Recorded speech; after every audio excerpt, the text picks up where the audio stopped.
Hello, this is Taha. This is Anaina, This is Movie Masala. and we're here to yap at you about films we've watched recently. And today we're doing Emily, the 2022 film about Emily Bronte. Freedom in thought! What are you doing?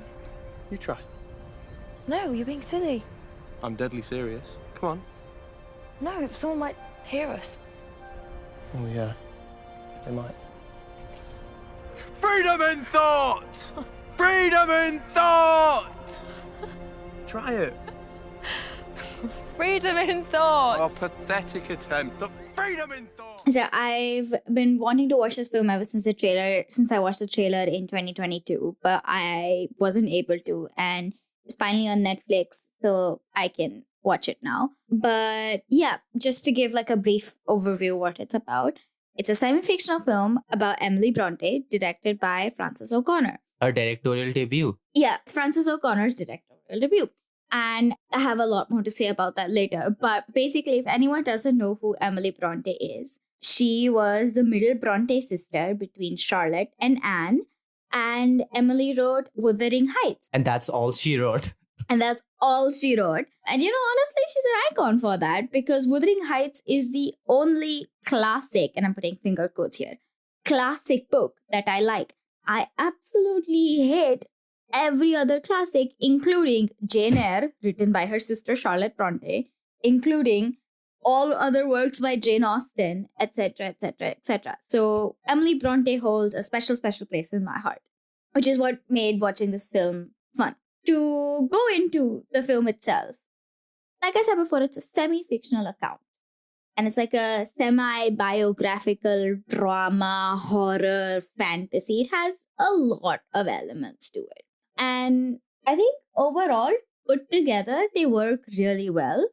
Because if you've read Wuthering Heights, a lot of Wuthering Heights is about the natural landscape and the kind of gothic, horror-y feel to these empty, desolate, vast moorlands and hills and mountainscapes and etc. etc. And I think this film captures the essence of that really, really well. Not only in the cinematography, but I think especially in the music. The music in this film is absolutely fantastic. It gets the right mix of this kind of horror suspense, but this fantasy land and whatever. And yeah, I think the film does a really good job of kind of getting the setting and mood of Emily Bronte's kind of interiority right. Because, like I said, Wuthering Heights, when it came out, has this absolutely shocked and horrored 1850s audiences because of how Didn't take much to do that back then. it doesn't take much to do that back then, you're right, A but woman going out by herself? Oh my god, the abject horror. right. So when Wuthering Heights comes out, which is explicitly passionate and sexual and raw in so many instances, everyone was like, what the fuck? And I think this film captures that passion and that rawness and that intimacy and that sexually charged tension of the book really well. What I would say I don't like is the fact that I don't mind a rewriting of someone's real story, especially when it was almost 200 years ago. It's fine. Rewrite whatever you want to rewrite. I actually am a proponent of rewriting history in a way that, sheds light on the unexplored aspects of it, or makes you kind of go, what if history actually was like that? Right. Yeah, and a film's job is not necessarily to teach you history. You Exactly, shouldn't be a film- going into a film to learn about history. Yeah, a film's job is not to teach you history. And I like when, films or even books fuck around with history. What I don't appreciate in this film is the insinuation that Emily had to fall in love with this man and, have sexual encounters with him and be encouraged by him ultimately to write, which I think is bullshit. Because Emily Bronte was not like that. There is littler documentation about her life than her other sisters, just because of how much of a reclusive persona she had.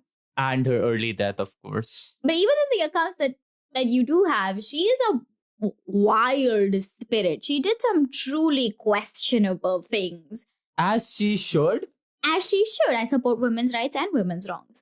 And like, I think by like a lot of her like wildness is retained in the script, but it kind of falls flat when you frame her ultimate decision to write Wuthering Heights as because this man she loved who rejected her and then she ended up kind of leaving him and then he died kind of was like, no, but you must write. You must write. You're the best writer. It's just like, okay, but I don't like a retelling of history that makes the man the catalyst for women's writing.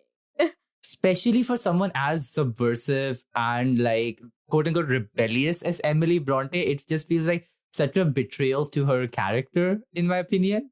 Exactly, yeah, for sure. So like for all of the ways that the film does justice to like Emily's interiority, it kind of just swoops away when it frames her writing as this kind of thing, whatever. But I think to go back to what parts of the film are great, I know you said the film felt really slow for you. Yeah, So I want to know why. I want to know why before I go on to what I thought about the pace. Okay. Also, quick shout out. The film's composer is Abel Korzeniowski. I probably didn't pronounce that the best because you highlighted the film's music. When I watched this when it came out in 2022. I think it was just me not connecting with the film. And sometimes you realize I don't think this film was for me specifically, right? But I think there was just this, maybe just didn't feel the most exciting film. It's been a while. I can't recall the exact emotion it made me feel. But I just remember coming out and was like, I don't think I will recall this that much. I think Emma Mackey was good in the role. But I just remember being like, I just didn't connect with it and that it just felt particularly like dull in a lot of places to me. I mean, that's very fair. And this is what brings me to like the pace and director, Frances O'Connor. So Frances O'Connor, like Taha said earlier, this is her directorial debut, but she has been in a bunch of other period pieces, like as an actor. Yeah, including Mansfield Park, Madame Bovary, among others. Exactly. And so they're all kind of set in the same time period as this one, which, you know, makes her directing this really interesting. And I think she's coming from like Frances O'Connor is coming from a place of like genuine knowledge about how such a period piece is meant to look like. And I actually think she's paced it quite well. She's also written it. So I think she's paced it really well in the sense that it gets that kind of aimlessness of the middle 1800s. It gets the aimlessness of the English countryside and, you know, how authors who were living there kind of were like, what is going on around me? They're basically surrounded only by nature and this really small, tight group of people, usually like in the case of this film, a parish, which is like a Christian community. And I think she gets the isolation of it really, really well. Fair. And I think that's what makes it feel so like, it feels like a downer, honestly, when you watch it. Yeah, exactly. I think that sense is also compounded by the cinematography, by the lighting, just the entire ambience and mise-en-scene of the film really adds to that. And that's a very fair, I feel, interpretation. And I think also something that is justified by the text as well, right, of the film, that, yeah, it does feel aimless, but in the point that you can very much make the point that the point is to make it feel that aimlessness of Emily and convey that to the audience. That is a very fair assessment to make, I feel. Yeah, exactly.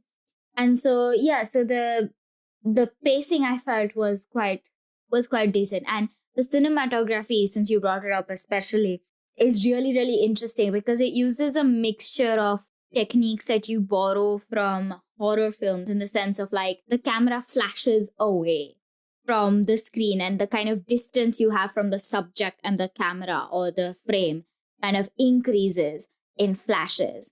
Like a crossfade with a pull out. Yes, a crossfade with a pullout. Yeah. And then you have like some sort of drama techniques where it uses a lot of like blackouts. Those are like theater techniques where it uses a lot of like blackouts and fade outs and things like that.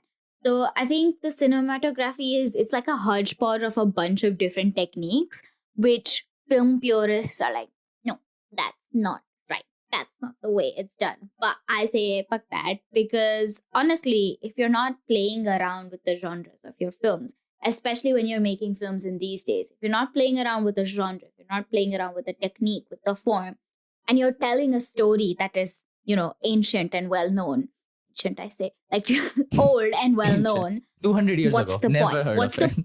Exactly. What's the point of making a film that is so standard and so like conventional that it does nothing interesting? So I'll always like, no matter how crap a film's, I'm not saying this film has crap content, but like no matter how crap a film's content is, if it is like formally and stylistically and technically interesting, I will give it credit.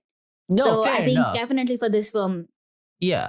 yeah, I mean, it doesn't do it in this like massive revolutionary way. It does it in these little instances that make it, for me at least, made it like an interesting watch. So overall, I think I was pleased with this film. Like I said before, not too happy about the narrative it is pushing. And I don't think Emily Bronte herself would have been very happy with that narrative. But yeah, as a film, I think it's pretty decent, yeah. And Emma Mackey, by the way, is absolutely fantastic and gorgeous. I would I think watch she Emma Mackey really does for- a lot to hold up this film. Yeah.